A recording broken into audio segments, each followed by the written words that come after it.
It was morning, and the new sun sparkled gold across the ripples of a gentle sea.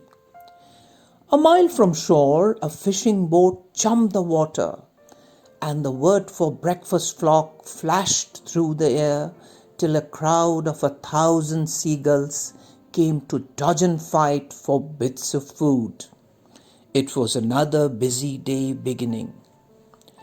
But way off alone, out by himself, beyond boat and shore, Jonathan Livingston Seagull was practicing. 100 feet in the sky, he lowered his webbed feet, lifted his beak, and strained to hold a painful, hard, twisted curve through his wings. The curve meant that he would fly slowly. And now he slowed until the wind was a whisper in his face, until the ocean stood still beneath him. He narrowed his eyes in fierce concentration, held his breath, forced one single more inch of curve. Then his feathers ruffled. He stalled and fell. Seagulls, as you know, never falter, never stall. To stall in the air is for them disgrace, and it is dishonor. But Jonathan Livingston Seagull, unashamed, stretching his wings again in that trembling hard curve, slowing, and stalling once more, was no ordinary bird. Most gulls didn't bother to learn more than the simplest facts of flight, how to get from shore to food and back again. For most gulls, it is not flying that matters, but eating. For this gull, though, it was not eating that mattered, but flight. More than anything else, Jonathan Livingston Seagull loved to fly. This kind of thinking, he found, is not the way to make oneself popular with other birds. Even his parents were dismayed as Jonathan spent whole days alone making hundreds of low-level glides, experimenting. "Why, John, why?" his mother asked. "Why is it so hard to be like the rest of the flock, John? Why can't you leave low flying to the pelicans, the albatross? Why don't you eat, John? You are bone and feathers." "I don't mind being bone and feathers, Mom. I just want to know what I can do in the air and what I can't. That's all. I just want to know." "See here, Jonathan," said his father not unkindly. "Winter isn't far away. Boats will be few, and the surface fish will be swimming deep. If you must study, then study food and how to get it. This flying business is all very well, but you can't eat a glide, you know. Don't you forget that the reason you fly is to eat." Jonathan nodded obediently. For the next few days he tried to behave like the other gulls. He really tried, screeching and fighting with the flock around the piers and fishing boats, diving on scraps of fish and bread. But he couldn't make it work. "It's all so pointless," he thought. "I could be spending all this time learning to fly. There's so much to learn." It wasn't long before Jonathan Gull was off by himself again, far out at the sea, hungry, happy, and learning. The subject was speed, and in a week's practice he learned more about speed than the fastest gull alive.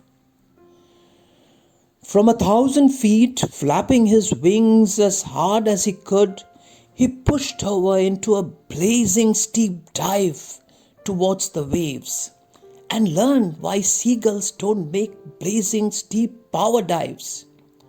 In just 6 seconds, he was moving at 70 miles per hour, the speed at which one's wings go unstable on the upstroke.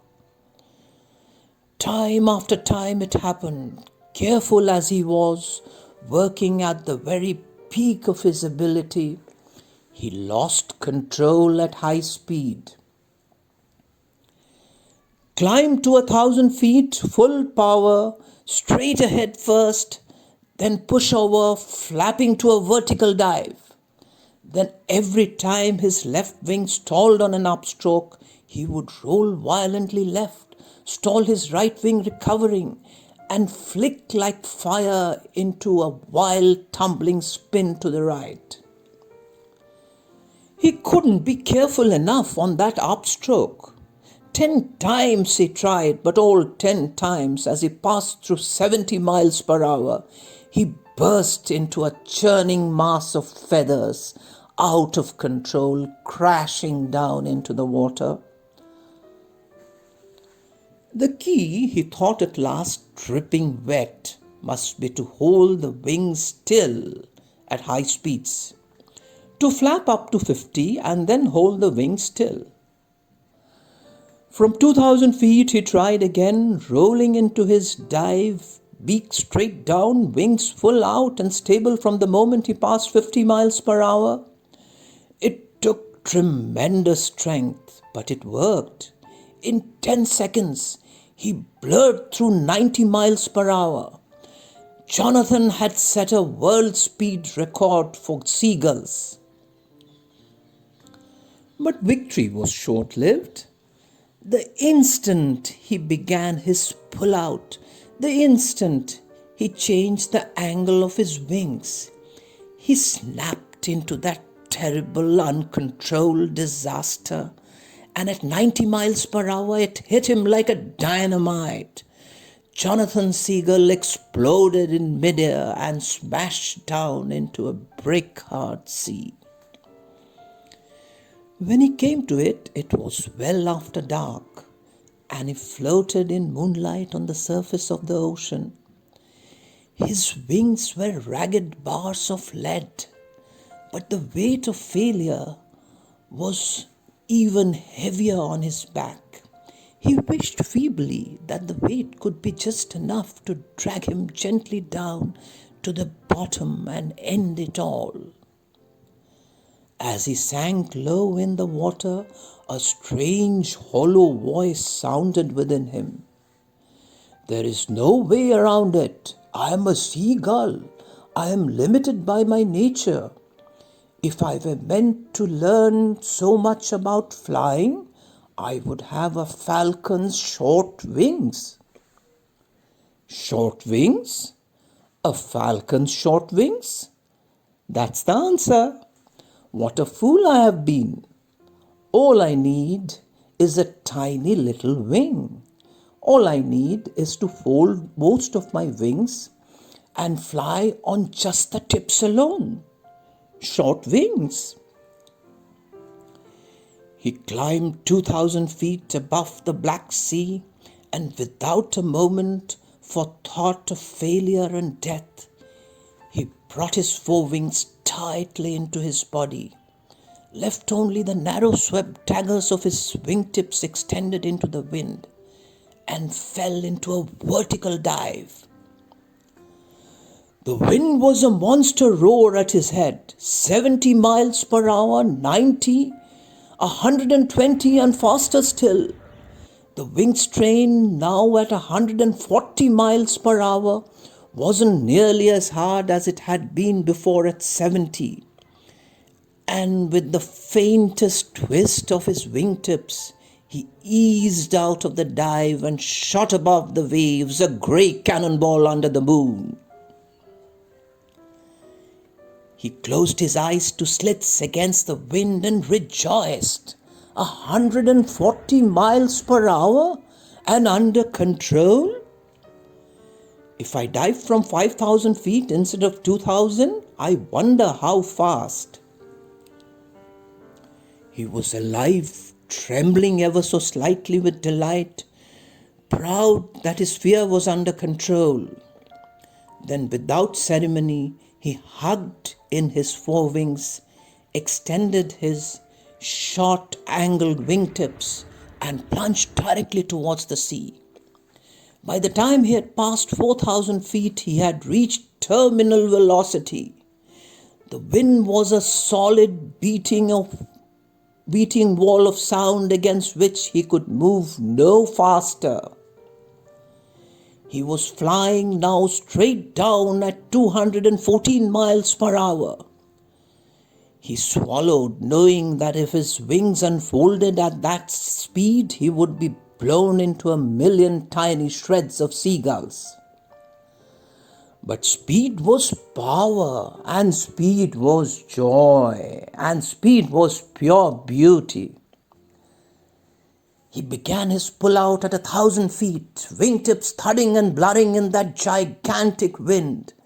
The boat and the crowd of gulls tilting and growing meteor fast directly in his path.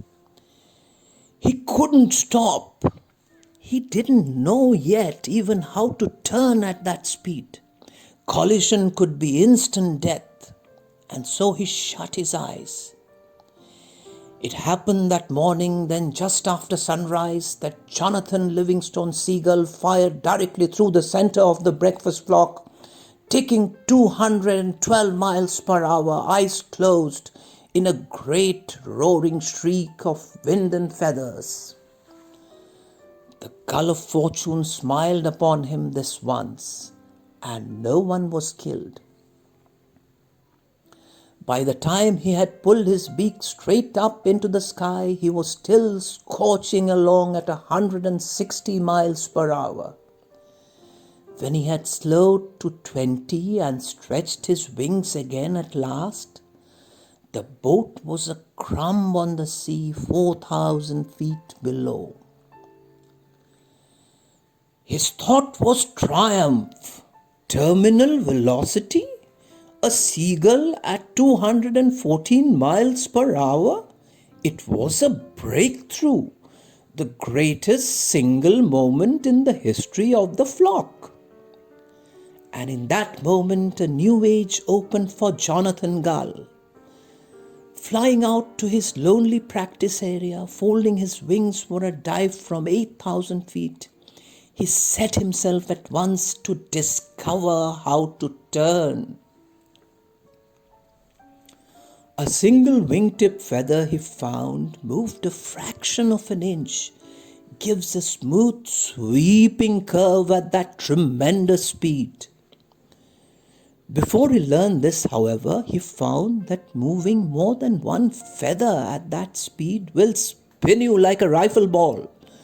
And Jonathan had flown the first aerobatics of any seagull on earth.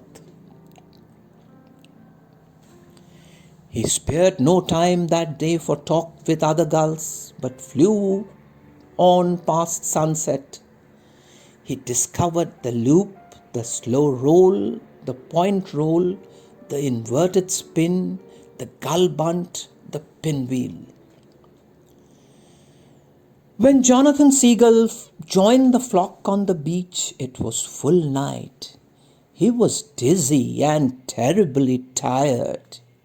Yet in delight, he flew a loop to landing with a snap roll just before touchdown.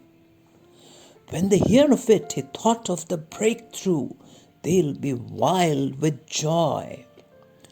How much more there is now to living? Instead of our drab slogging forth and back to the fishing boats, there is now a reason to life.